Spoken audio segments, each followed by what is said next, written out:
It's no secret Central Oregon faces a drought now, but it could change the region in the future. Carly Keenan joins us with the details. Carly? Lee, in the summer, the snow from the mountains melts, and that's where we get our water here in Central Oregon.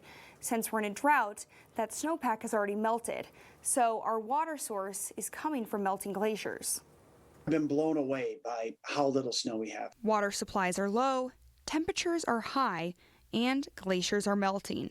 Central Oregon used to have 29 glaciers. That number has melted to 15, and it's expected to keep decreasing. These are satellite images of the Three Sisters in Broken Top region from July 2019 to right now. Now, if we look at July 2019, you can see there is a significant amount of snowpack right here in this region.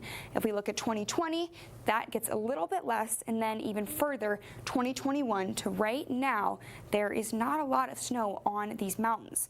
Now, the president of the Oregon Glacier Institute tells me that Central Oregon is on a path towards having no snow and no glaciers, which will impact the quality of life here. And so we're just going to be changing what lives in our mountains, and that will be, have all sorts of attendant consequences for the species that are losing area. Everything's migrating up this slope. Just as it gets warmer, and you go to higher elevations because you're trying to keep the same temperature, and so they just go up the hill slope, and so everything will migrate upslope, and eventually there's a top of the mountain, though.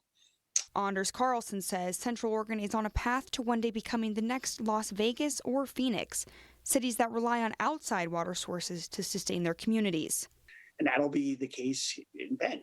Just the daytime temperatures might be too hot to do much outside. And so those trail runs you take in the afternoons and the summers and the cool trees will be just different. It'll be drier and hotter. And so the quality of life will change. There's no way to predict how fast this change will happen.